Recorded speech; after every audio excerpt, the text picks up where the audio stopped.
हाय दोस्तों, मैं आपका दोस्त वंडर बंजारा धर्मशाला से। तो क्या आप भी पहाड़ों पर शिफ्ट होना चाहते हैं परमानेंटली अपनी फैमिली के साथ, या सोलो, या कपल्स, या कैसे भी आप पहाड़ों पर शिफ्ट होना चाहते हैं मेट्रो लाइफ को छोड़ के? पूरी अगर आप माउंटेन्स लाइफ जीना चाहते हैं तो मैं आपको कुछ चीज़ें बता देता हूँ। जो कि देखो, मेरे को तकरीबन 5 साल हो गए पहाड़ों पर रहते हुए, और मैं अपनी फैमिली के साथ यहाँ पे शिफ्ट हुआ था, बच्चों के साथ और अपनी वाइफ के साथ, मेट्रो सिटी छोड़ के। मैं अगर बात करूँ प्रोफेशन से, तो मैं एक वेब डेवलपर हूँ और डिजिटल मार्केटिंग भी करता हूँ। ठीक है, तो मेरा अपना खुद का काम है। तो अगर आप पहाड़ों पे शिफ्ट हो रहे हो तो देखो, दूर से पहाड़ बहुत अच्छे लगते हैं, आप इंस्टा पे रील्स देखते हो। हकीकत में पहाड़ होते भी अच्छे हैं, पहाड़ी लोग भी अच्छे होते हैं। इंस्टा पे हम लोग रील्स वगैरह देखते रहते हैं, वीडियोस देखते हैं, हमें पहाड़ बहुत अच्छे लगते हैं, ये वेदर बहुत अच्छा लगता है, ये बारिश, ये जो बारिश हो रही है, बारिश होती रहती है यहाँ पे, ठंडा मौसम रहता है, ये आम के पेड़, ये इतना कुछ जो हमें, बड़े बड़े घर, ये हमें अच्छे लगते हैं। तो ठीक है, इंस्टा लाइफ अच्छी है, बट आपको कुछ चीज़ें मैं ऐसे बताता हूँ। अगर आप पहाड़ों से परमानेंटली शिफ्ट हो जाए, पहाड़ों पे परमानेंटली शिफ्ट हो जाएंगे अगर सिटी लाइफ से, तो कुछ चीज़ें मैं आपको बताता हूँ जो यहाँ पे आके आपको महसूस होंगी। पहली चीज़ तो दोस्तों ये है कि यहाँ पे लाइफ बहुत स्लो है पहाड़ों पे। ठीक है, life slow in the sense, facility सारी हैं बट लाइफ स्लो यहाँ पे। सारी चीज़ें स्लो काम करती हैं एक तरीके से देखा जाए, क्योंकि बारिश होती रहती है और आपको कहीं जाना है। अभी मान लो मुझे इस टाइम ऐसे मौसम में मुझे मॉर्निंग वॉक करने जाना था, अभी मैं वीडियो बना रहा हूँ, सुबह के 7:30 बज रहे हैं। तो मैं मॉर्निंग वॉक अगर जाऊँगा भी तो ये छतरी लेके जाऊँगा, तो आधा गीला होना तो पक्का है। या तो आप रेन कवर पहन के जाएंगे, जाऊँगा अगर मान लो बारिश तेज़ भी हो जाएगी, ठीक है, और रेन कवर में भी आप गीले होने का, मुंह तो आप कवर नहीं कर पाएंगे, मुंह तो गीला होएगा ही होएगा, कपड़े जूते तो गीले होंगे होंगे। तो पहली चीज़ है, लाइफ थोड़ी स्लो रहती है यहाँ पे पहाड़ों पे। और अगर आपके बच्चों को इस ऐसे मौसम में स्कूल जाना है तो भी वो मतलब गीले होंगे थोड़े से, बस में बैठने तक, और स्कूल जाके जब अपनी क्लास तक जाएंगे तब भी थोड़े से गीले होंगे। तो इसलिए कई बार क्या होता है कि लाइफ यहाँ पे स्लो लगती है कई सारी चीज़ों में। अगर बात करूँ मैं स्कूल को लेके, सामान को लेके, इंटर जैसे कभी मान लो लाइट चली जाती है बारिश में तो आप काम नहीं कर पाते हो, बारिश बहुत होती है, हिमाचल में बारिश बहुत होती है। ठीक है, और अभी 2 महीने तो पूरा मानसून पीक सीज़न है। अभी मैं बात करूँ, अगस्त भी पूरा का पूरा बारिश होएगी, यहाँ खूब बारिश होएगी, तो मानसून का पीक सीज़न है अभी। अभी देखो, अब रात से बारिश हो रही है लगभग यहाँ पे ना। तो अगले 5 दिन तक अभी मौसम विभाग ने अनुमान लगाया कि अगले 5 दिन तक बारिश होएगी यहाँ पे अभी, और उसके बाद भी धीरे धीरे होती रहेगी। ठीक है, तो इस चक्कर में कि कई सारी चीज़ें डिले हो जाती हैं, आपके कोरियर्स डिले हो जाते हैं, लाइट चली जाती है, कभी कुछ होता है, कभी कुछ होता है, पानी पानी भी हो जाता है। ठीक है, जैसे सामने आप देख रहे हो यहाँ पानी हो गया, अब फिर सफाई करो, फिर पानी सुखाओ, फिर बारिश हो जाएगी। तो ये चीज़ों के चक्कर में थोड़ी सी लाइफ पहाड़ों पे स्लो फील होती है as compare to metro city. Metro city में क्या है, बारिश होती है, पानी भी खड़ा हो जाता है, बट लाइफ स्पीड में चलती रहती है वहाँ पे, और बारिश इतनी नहीं होती जितनी पहाड़ों पे होती है। अच्छा भी लगता है, ठंडा भी रहता है। आपको ये है कि एसी वगैरह नहीं चलाने पड़ते, फैंस नहीं चलाने पड़ते। अभी भी बात करूँ मैं जुलाई की, जुलाई एंड चल रहा है, अभी भी 25 डिग्री 24 डिग्री है कमरे के अंदर टेम्परेचर। रात को अभी भी हम फ़ैन नहीं चलाते, मैं कल रात को भी कंबल लेके सोया था। ठंडा है मौसम यहाँ पे, जून जुलाई में भी ठंडा रहता है। ठीक है, तो लाइफ स्लो है बट कुछ चीज़ें अच्छी हैं, कुछ चीज़ें बुरी है। ये तो दोस्तों पहला पॉइंट हो गया। दूसरा पॉइंट जो मेरे दिमाग में आ रहा था दोस्तों, वो है कि यहाँ पे मौसम रोज़ बदलता है। तो रोज़ बदलने का मतलब है कि जैसे आज बारिश हो रही है, फॉर एग्जांपल आज आपने कपड़े वगैरह धोए, तो आज आप नहीं सुखा पाओगे कपड़े, क्योंकि बारिश में आप कपड़े कहाँ सुखाओगे, अंदर फ़ैन वैन पे डालोगे, फ़ैन पे नहीं सूखता। कल धूप भी निकल सकती है, कल ऐसा भी हो सकता है कि ओले पड़ जाएं बहुत ज़्यादा। ठीक है, कल ऐसा भी हो सकता है कि पूरे दिन बादल लग रहे और बादल बिल्कुल नीचे आ जाए। तो मौसम यहाँ पे रोज़ चेंज होता है, इसलिए आपको प्रिपेयर रहना पड़ता है यहाँ पे। ठीक है, आपको कहीं भी जाना है, आपको तो अपने साथ ये इतने बड़े बड़े अम्ब्रेलास कैरी करने पड़ेंगे। ठीक है, जैसे बाहर देखो अभी वो मॉन्क जो है वो घूम रहे हैं, ऐसे लोग भी घूमते हैं यहाँ पे, अम्ब्रेला लेके ही घूमते हैं, देखो बाहर से निकलेगा कोई। तो आपको हर चीज़ के लिए यहाँ पे प्रिपेयर रहना पड़ता है, चाहे आपके बच्चे हों चाहे आप हो। तो ये बहुत ज़रूरी है यहाँ पे प्रिपेयर रहना सारी चीज़ों के लिए, क्योंकि मौसम का यहाँ पे कोई आइडिया नहीं है, कोई प्रिडिक्शन नहीं है। जैसे मौसम विभाग वाले बोल देते हैं कल बारिश होएगी, उस दिन पूरे दिन कई बार बारिश नहीं होती, धूप निकल जाती है। तो यहाँ पे कोई प्रिडिक्शन वगैरह नहीं होती, हिमाचल के मौसम का दोस्तों कुछ नहीं कह सकते। तीसरा जो पॉइंट मेरे दिमाग में आ रहा है दोस्तों, वो ये है कि यहाँ पे ना स्ट्रीट फूड नहीं मिलता है ऐसा, जैसे कि आप मेट्रो सिटीज़ में आपका आधी रात को मन करता है भाई 11 बजे भी कुछ खाने का। ये देखा जाए तो अच्छी चीज़ भी है, और कहीं ना कहीं मिस भी करता हूँ मैं इस चीज़ को, जैसे मेरा बहुत टाइम हो गया, मतलब मुझे मैं दिल्ली गए हुए भी काफ़ी टाइम हो गया, साल से ऊपर हो गया, तो मैंने छोले कुलचे नहीं खाए। हिमाचल में, उत्तराखंड में छोले कुलचे नहीं मिलते हैं। यहाँ पे ना बर्गर होता है, एक बंद होता है, बंद के अंदर छोले डाल के दे देते हैं, उसको ये कुलचा कहते हैं। तो जैसे आप ट्रेडिशनल छोले कुलचे खाते हो दिल्ली में या मेट्रो सिटी में, वो वाले कुलचे यहाँ पे नहीं मिलते। और कुलचों के अलावा भी काफ़ी सारी चीज़ें ऐसी हैं जो मेरे को टेस्ट में यहाँ फ़र्क लगता है। जैसे मेरा कई बार मन करता है टिक्की खाने का, गोलगप्पे खाने का, कोई स्ट्रीट फूड खाने का। ठीक है, छोले भटूरे जैसे street food chole bhature type होते हैं, बाज़ार वगैरह में मिलते हैं, वो चीज़ें यहाँ पे नहीं मिलती। तो एक मेरे को ये लगता है कि हिमाचल में इतने साल रहने के बाद भी मेरे को स्ट्रीट फूड की यहाँ पे कमी महसूस होती है। शॉप्स यहाँ पे बहुत हैं, रेस्टोरेंट्स वगैरह बहुत हैं, होटल्स हैं, सब कुछ है यहाँ पे। तिब्बती फूड, चाइनीज़ फूड बहुत है, ठीक है, बट अगर आप वो दिल्ली वाला टेस्ट या पंजाब वाला टेस्ट ढूंढ रहे हो हिमाचल के अंदर, तो वो कहीं ना कहीं ना मेरे को यहाँ पे मिसिंग सा लगता है। ठीक है, तो आप अगर खाने पीने के शौकीन हो और आपका मन करता है कि भाई आधी रात को या आपको 6 बजे 7 बजे, जैसे हम दिल्ली में निकल जा रहे थे घूमने के लिए कि भाई चला कुछ खा के आते हैं, चाट पकौड़ी पैक करवा के लाते हैं, तो ये चीज़ें यहाँ पे मिसिंग है। और वो वाला टेस्ट भी नहीं मिलता, मतलब जैसा आप वो मसालों का टेस्ट ऐसा होता है ना, वो टेस्ट मुझे नहीं मिला अभी भी कहीं पे भी यहाँ पे। बहुत रेयर ऑफ द रेयरेस्ट कभी मिल जाता है, दिल्ली वाला टेस्ट तो मिल जाता है, वरना बहुत ही कम मिलता है। तो ये चीज़ मुझे एक है कि जो यहाँ पे आने के बाद, आप शिफ्ट होने के बाद परमानेंटली मिस करने वाले हो। अच्छा, यहाँ पे चौथा पॉइंट जो है, नाइट लाइफ की बात अगर मैं करूँ, night life as compare to metro cities यहाँ पे बहुत ज़्यादा स्लो है हिमाचल के अंदर। ठीक है, जैसे मेरा कहने का मतलब ये है कि नाइट्स अच्छी लगती हैं यहाँ पे, बट यहाँ पे बच्चे रातों को बाहर नहीं खेलते जैसे कि आप मेट्रो सिटीज़ के अंदर। ये मैं इसलिए बता रहा हूँ कि कल को आपने ये चीज़ें, जब आप शिफ्ट हो जाओगे तो आपको फेस करनी है ये चीज़ें। अच्छा अच्छा भी लगेगा और थोड़ा आप मिस भी करोगे। जैसे कि आपके बच्चे रात को 8 8 9 9 बजे तक बाहर खेलते होंगे मेट्रो सिटीज़ के अंदर, यहाँ पे बच्चे बाहर नहीं खेलते। यहाँ मतलब बड़े बड़े घर होते हैं, कहीं कहीं एरियाज़ में विलेज वगैरह में खेलते होंगे, बट जहाँ मैं रहता हूँ, जैसे ये तपोवन एरिया है देखो, ठीक है, तो इतने बड़े बड़े घर हैं। अब देखो मैं यहाँ पे बैठा हूँ, मेरे घर का गेट वहाँ पे है, तो बच्चे जो खेलते हैं सबके घर इतने ही बड़े बड़े हैं, इससे ही बड़े बड़े हैं, मतलब ये तो बहुत छोटा है, इससे ही बड़े बड़े घर हैं। तो बच्चे यहाँ पे अंदर ही खेलते हैं अपने घरों के, एक दूसरे के साथ खेलना पसंद नहीं करते ज़्यादा। क्योंकि यहाँ पे दिल्ली की तरह कोई ऐसा नहीं है कि पार्क्स बने हुए जगह जगह, कि बच्चे पार्क में चले गए, वहाँ खेल लिए, यहाँ खेल लिए, इकट्ठे हो गए। यहाँ पे नाइट में 7 बजे तक ऐसा हो जाता है कि जैसे दिल्ली मेट्रो सिटी में रात को 12 बजे होता है। मैं आपको नाइट लाइफ दिखाऊंगा, मेरी आप वीडियोस मेरी वीडियोस में जाके देखना आप नाइट लाइफ। 7 8 बजे आपको आइसोलेशन फील होने लग जाएगा। अगर आपका माइंडसेट है ऐसा कि आप आइसोलेशन को चीरते हुए निकल सकते हो, घूम सकते हो, पैदल वॉक पे निकल सकते हो, तो बात अलग है, बट यहाँ पे 7 8 बजे के बाद लोग वॉक नहीं करते। 8 बजे तो लोग घरों में होते हैं यहाँ पे। ठीक है, तो ये चीज़ है एक यहाँ पे जो कहीं ना कहीं नाइट लाइफ को थोड़ा सा अलग करती है मेट्रो सिटी से, कि आपको रात को जल्दी अंदर आना है, सुबह लाइफ जल्दी शुरू हो जाती है, सुबह 5 बजे लाइफ शुरू हो जाती है, लोग 4 बजे भी घूमने निकल जाते हैं, 4:30 बजे। ठीक है, हमारे ऊपर आंटी रहती हैं, एक ओल्ड एज है, वो भी 4:30 5 बजे निकल जाती हैं वॉक करने के लिए। बट रात को जो नाइट लाइफ है वो जल्दी ख़त्म हो जाती है इधर, क्योंकि यहाँ पे कोई डिस्कोज क्लब क्लब वगैरह जैसे पब्स वगैरह होते हैं, रात को बाहर दुकानें लगी होती हैं मेट्रो सिटीज़ में, ऐसा नहीं है इधर। ठीक है, तो हिमाचल में अगर आप शिफ्ट होंगे तो आपको एक तो आपके बच्चों को आदत डालनी पड़ेगी कि भाई वो अपने आप में खुश रहें, अपने आप में खेलें, क्योंकि यहाँ बच्चे एक दूसरे के साथ नहीं खेलते हैं। या तो आपके दो बच्चे हों, अकेला बच्चा होगा तो आपको बच्चा बनना पड़ेगा उनके साथ और आपको उनके साथ खेलना पड़ेगा। ठीक है, आपको उनको टाइम देना होगा, वरना बच्चा आइसोलेट हो जाएगा बहुत ज़्यादा। क्योंकि बड़ा जो होता है वो अपने माइंड को कॉन्सेंट्रेट कर सकता है, समझा सकता है, बट मुझे लगता है कि बच्चों के साथ दिक्कत होती है।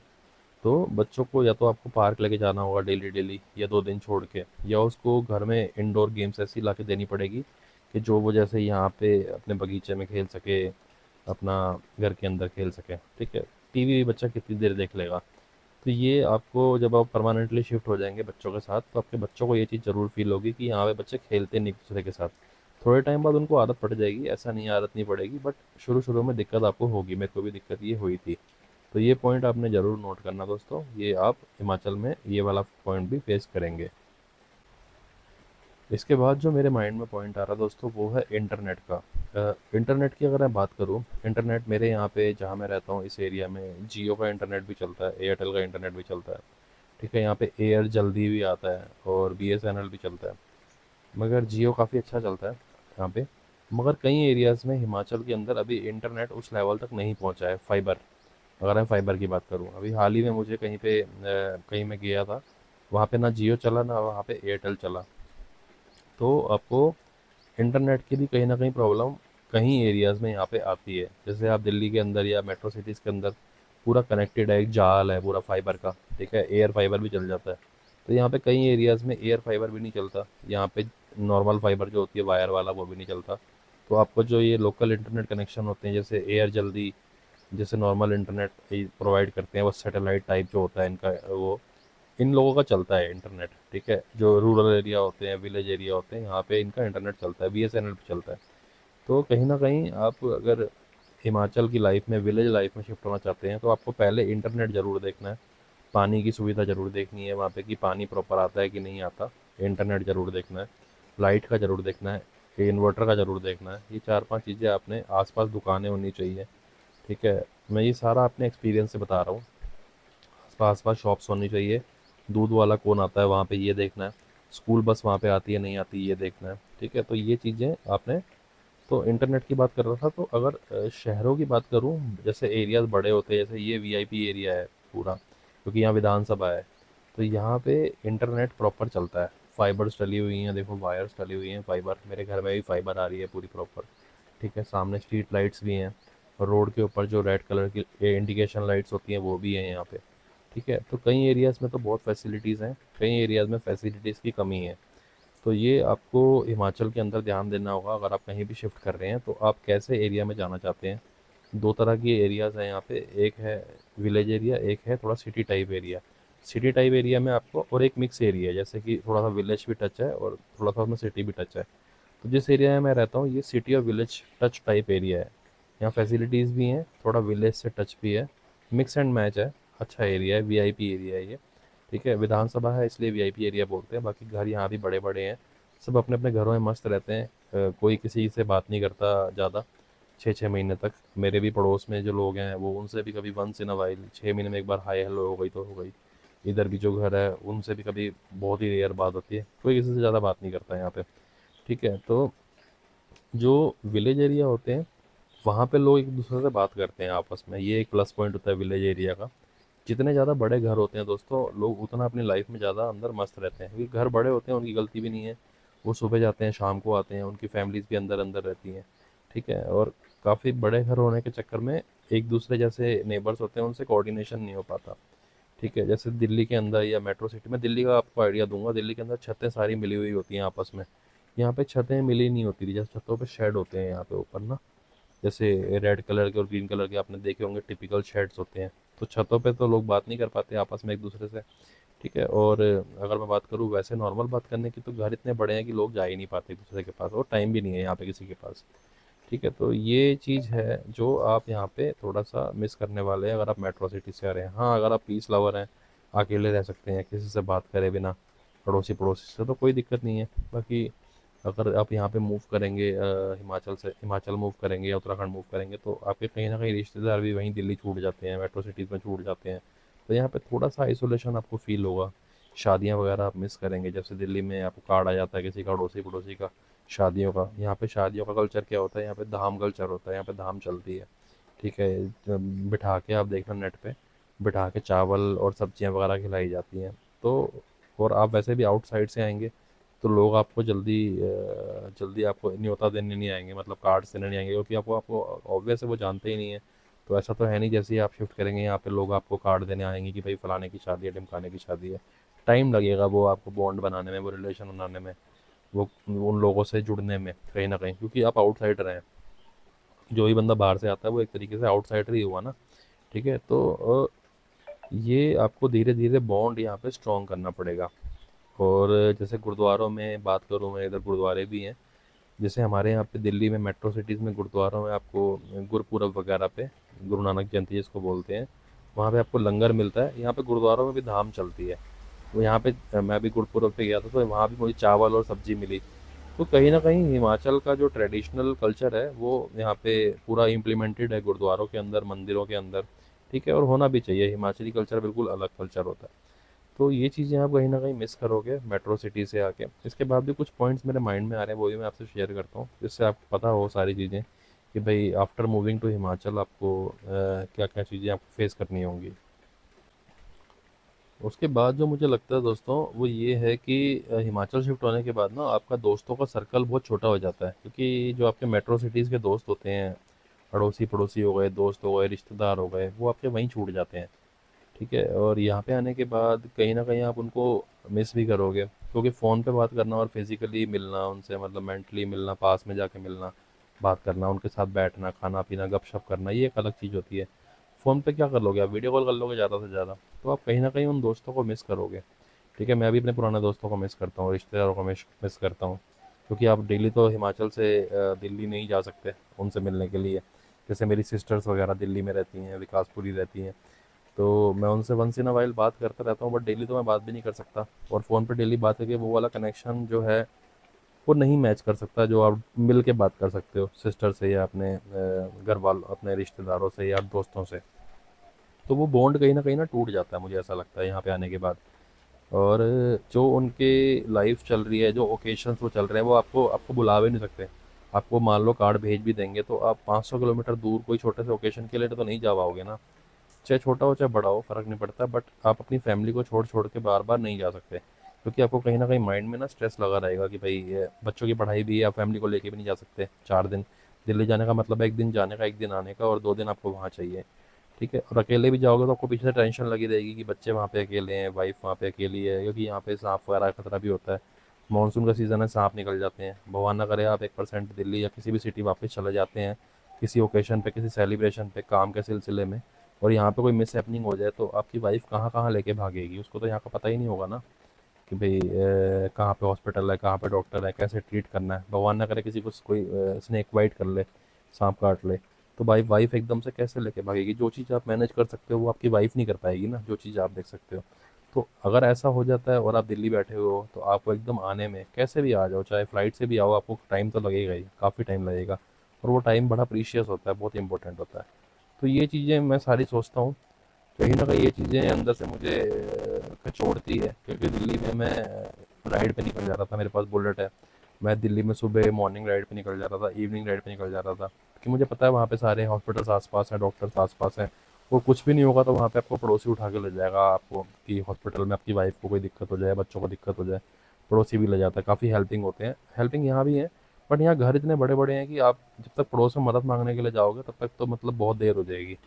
ठीक है? क्योंकि गेट बड़े-बड़े हैं, अंदर आओगे, उनको बुलाओगे, फिर वो आएगा, कौन कैसे लेके जाएगा, कहाँ लेके जाएगा, लेके चले जाएँगे, पड़ोस अच्छा है, बट टाइम लगता है उन चीज़ों को। और वैसे भी आप आउटसाइड से यहाँ शिफ्ट हो रहे हैं, तो आपस में जान-पहचान में भी टाइम लग जाता है, और मैं यहाँ पे राइड पे ही बहुत कम जाता हूँ। तो ये चीज़ें मुझे कहीं न कहीं अंदर से खलती हैं, परेशान करती हैं, और मैं चाहता हूँ कि आप लोगों को ये चीज़ें परेशान ना करें कल को। आप शिफ्ट होएँगे तो ये सारा माइंडसेट करके शिफ्ट हों, कि थोड़ा-सा आइसोलेट, थोड़ा-सा आपका दोस्ती का सर्कल, रिश्तेदारी का सर्कल, थोड़ा-सा बाउंडेशन टाइप आपको फ़ील होगा यहाँ पे शिफ्ट होने के बाद में। तो ये बहुत ज़रूरी पॉइंट है। या तो आप अपनी फैमिली के साथ शिफ्ट हो रहे हैं, फादर-मदर भी हैं, सारे घर के सदस्य हैं आपके, प्रॉपर शिफ्ट हो रहे हैं।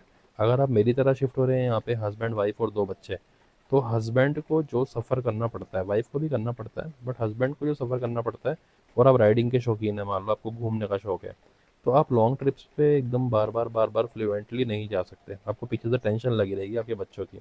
हाँ, अगर आप कपल हैं, हस्बैंड वाइफ़ हैं, तो बात अलग है कि भाई चलो 2 ही बंदे हैं, छड़े हैं, निकल जाओ कहीं भी, मस्ती कर लो, घूम लो, साथ निकल जाओ, या कोई दिक्कत नहीं है। अकेले हैं तो और भी बढ़िया है। अकेले मुझे लगता है कि सोलो लाइफ़ यहाँ बहुत बढ़िया चल सकती है।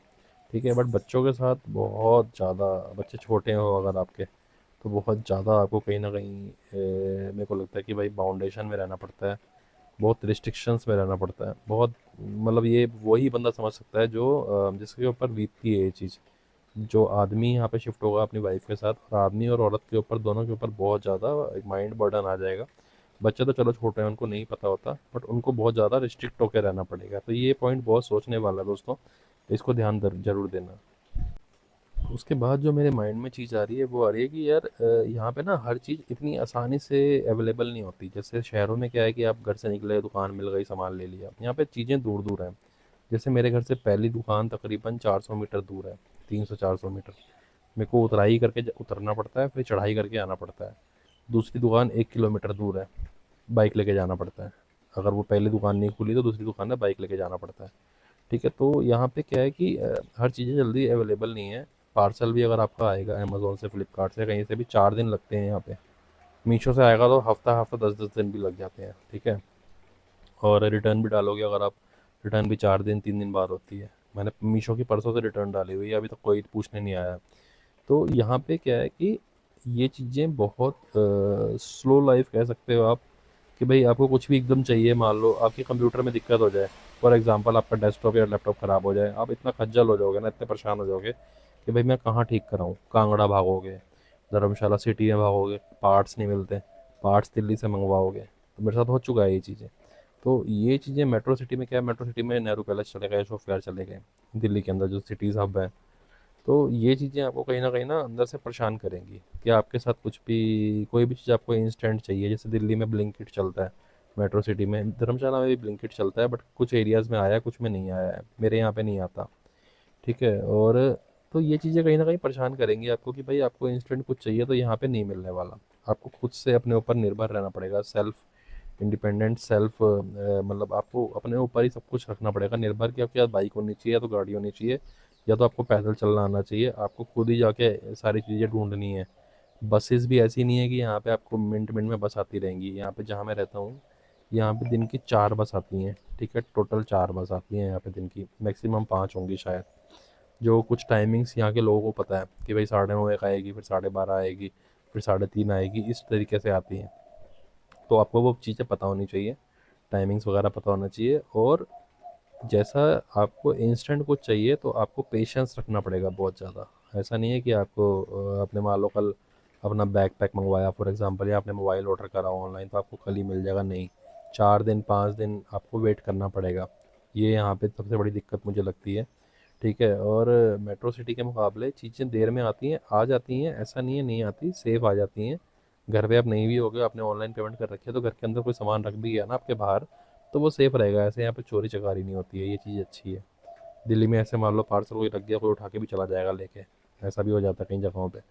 तो ये चीज़ें यहाँ पे बेटर है। तो ये आपको थोड़ा पेशेंस लेवल अपना बढ़ाना पड़ेगा हिमाचल में शिफ्ट होने के बाद।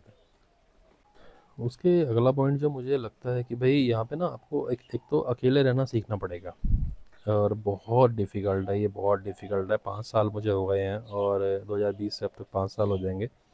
अकेले रहना रहना सीखना पड़ेगा का मतलब कि आपकी जो आपका जो सर्कल है, उसी के अंदर आपको रहना सीखना पड़ेगा। आपको अगर घूमने भी जा रहे हैं, मान लो जैसे मुझे सोलो राइडिंग की आदत है। ठीक है, मेरी वाइफ बच्चों को देखती है, उनके साथ जाता हूँ तो मैं गाड़ी में जाता हूँ वाइफ और बच्चों के साथ। वैसे मैं कहीं पहाड़ों पे ऊपर हाइट पे जाता हूँ तो ज़्यादातर बाइक प्रेफर करता हूँ।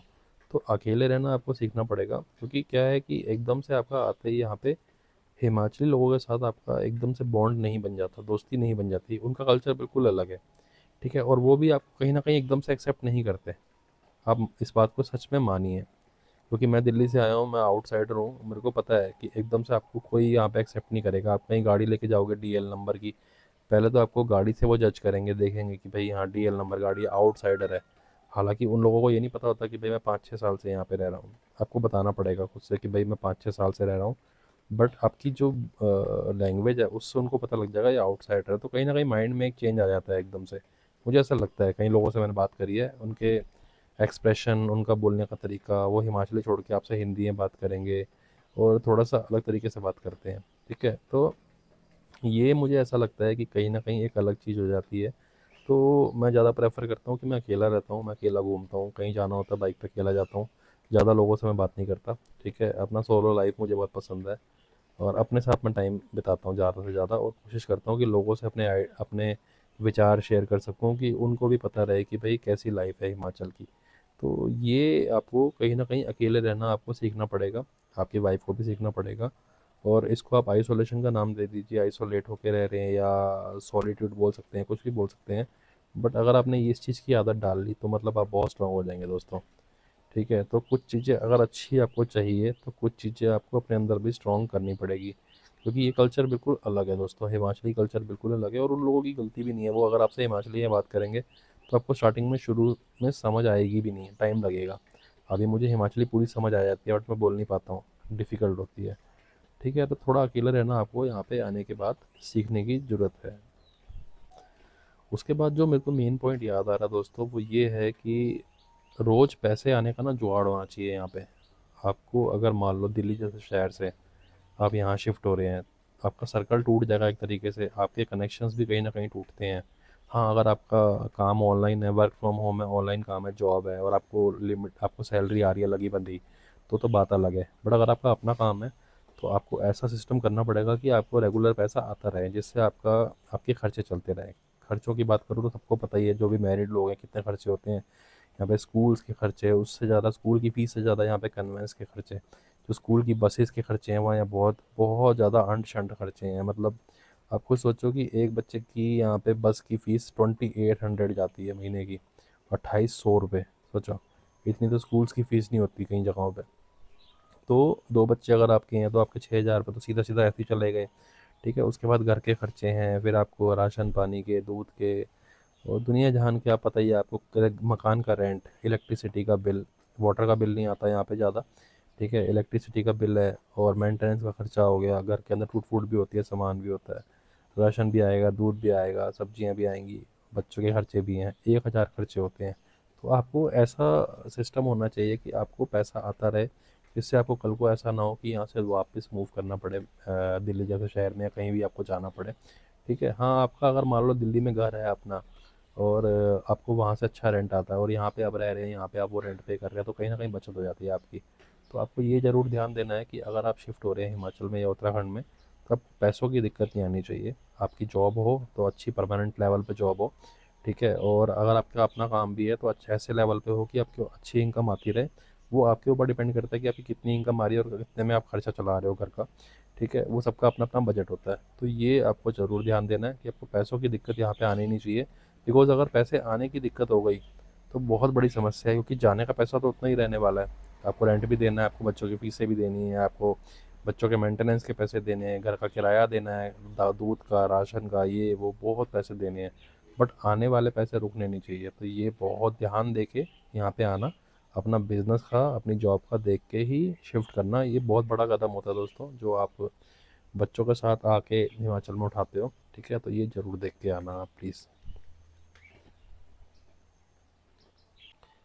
और एक लास्ट स्टेप मेरे जो दिमाग में आ रहा है, इसके बाद वीडियो ख़त्म करेंगे, वो ये है दोस्तों कि यहाँ पे छोटी छोटी दिक्कतों का सामना आपने खुद करना होता है। जैसे यहाँ पे ऐसा नहीं है कि आपका बल्ब फ्यूज़ हो गया तो आपने बिजली वाला बुला लिया, आपके नल में पानी नहीं आ रहा तो आपने प्लम्बर बुला लिया। यहाँ पे खुद से पहले आपने सब कुछ करना है, कोशिश करनी, क्योंकि यहाँ पे इजीली अवेलेबल नहीं मिलती चीज़ें। अब ऐसा नहीं है कि एक फ़ोन करोगे बिजली वाला अभी हाजिर हो जाएगा, एक फ़ोन करोगे प्लम्बर आ जाएगा। बहुत डिफिकल्ट है यहाँ पे प्लम्बर, बिजली वाला, इन लोगों को बुलाना। ठीक है, हफ्ता हफ्ता ले लेते हैं कई बार आने के लिए। जैसे मेरे अभी फ़िल्टर में प्रॉब्लम हो गई थी, एक हफ्ते से फ़ोन कर रहा हूँ, वो अभी तक नहीं आया। वाटर प्यूरीफायर जो होता है। ठीक है, तो आपको खुद से करना आना चाहिए। मैंने सारी टूल किट, मैंने ड्रिल मशीन, टूल किट और सारी चीज़ें खुद से रखी हुई हैं लाके। इवन मैंने जो घास काटने वाली मशीन होती है, पत्ते काटने वाली जो कैंची होती है वो। ठीक है, तो ये सारी चीज़ें, पंचर किट, ये सारी चीज़ें आपने टूल किट वगैरह खुद से रखनी है। कुछ ख़राब होता है पहले खुद से ट्राई करना है ठीक करने का। हाँ, नहीं होता, इलेक्ट्रिसिटी की चीज़ों को हमें कई बार नहीं पता होता, हमें करंट लगने के चांसेस होते हैं। ठीक है, तो आप बिजली वाला बुलाइए। और बिजली वाले को भी कैसे बुलाना होता है, जाके शॉप पे उसको बिठा के लाना पड़ता है कई बार तो, क्योंकि उनके पास काम बहुत होते हैं। ठीक है, कई बार वो हाँ कर देते, नहीं आ पाते। तो ये चीज़ें आपको खुद से करनी आनी चाहिए अगर आप हिमाचल में मूव कर रहे हो तो, वरना आपको बहुत दिक्कत का सामना करना पड़ेगा इसमें यहाँ पे। तो ये लास्ट पॉइंट था। अगर खुद से चीज़ें करने की आदत डाल लोगे, खुद से पहल करने की आदत डाल लोगे तो ईज़ी रहेगा यहाँ पे रहना। बाकी हाँ, मैं जाते जाते यही कहूँगा कि अगर आप मेट्रो सिटी से यहाँ शिफ्ट हो रहे हो तो गारंटेड मैं आपको बता रहा हूँ, आप आइसोलेट ज़रूर फील करोगे हिमाचल में आने के बाद, क्योंकि यहाँ का कल्चर बिल्कुल अलग है दोस्तों। कई लोग इस चीज़ को बोलते हैं कि भाई थोड़ा से रूखापन है यहाँ पे, थोड़ा सा अलग है, बट ऐसा नहीं है। यहाँ पे लोगों में रूखापन नहीं है, उनका अपना अलग कल्चर है। ठीक है, और हमारा अपना अलग कल्चर है। दिल्ली में लोग क्या है कि जल्दी मिक्सअप हो जाते हैं आपस में, जल्दी बात करने लग जाते हैं, अड़ोसी पड़ोसी सबको एक दूसरे के घर का पता होता है। तो यहाँ पे इसको रूखापन नहीं बोल सकते, इसको ये बोल सकते हैं कि लोग अपने मस्त रहना ज़्यादा पसंद करते हैं, अपनी लाइफ जीना ज़्यादा पसंद करते हैं, अपने हिमाचल कल्चर के अंदर खुश रहना ज़्यादा पसंद करते हैं। ठीक है, तो एकदम से अडॉप्ट नहीं कर पाते आपके कल्चर को वो। हाँ, मानता हूँ इस चीज़ को कि शायद हम दिल्ली से या बाहर से आए हुए लोग आउटसाइडर थे और आउटसाइडर ही कहलाएंगे यहाँ पे। और ये हकीकत भी है, अगर आप दूसरी स्टेट में जाएंगे तो वहाँ पे आउटसाइडर तो कहलाएंगे आप वहाँ के, क्योंकि आपका बर्थ वहाँ का नहीं है ना, आपका बोर्न वहाँ का नहीं है, आपको हिमाचली लैंग्वेज भी नहीं आती। और आ भी जाएगी तब भी आप कहीं ना कहीं बहुत साल लगेंगे उस चीज़ को सीखने के लिए। तो ये चीज़ें हैं जो मैं आपको जानने से पहले बोलना चाहता हूँ। तो ये उन लोगों के लिए वीडियो मैंने बनाई है जो मूव करना चाहते हैं फैमिली के साथ, क्योंकि कई लोगों का मन नहीं करता दिल्ली और सिटीज़ में, मेट्रो सिटीज़ में रहने का। उनका मन तो यहीं लगता है कि मतलब उनकी आत्मा यहीं पे रहती है एक तरीके से, और शरीर खाली मेट्रो सिटीज़ में रहता है। तो उन लोगों के लिए वीडियो बना रहा हूँ कि आप जब यहाँ पे मूव करेंगे तो आपको क्या क्या चीज़ें यहाँ पे आपको फेस करनी होंगी। ठीक है, तो उसके लिए आप प्रिपेयर रहिए, प्रिपेयर रहेंगे तो ज़्यादा बेटर रहेगा दोस्तों। तो मिलता हूँ ऐसी ही अगली वीडियो के लिए। अच्छी लगी हो तो प्लीज़ सब्सक्राइब कर ले मेरे यूट्यूब चैनल को और वीडियो को लाइक कर दे दोस्तों। मिलता हूँ।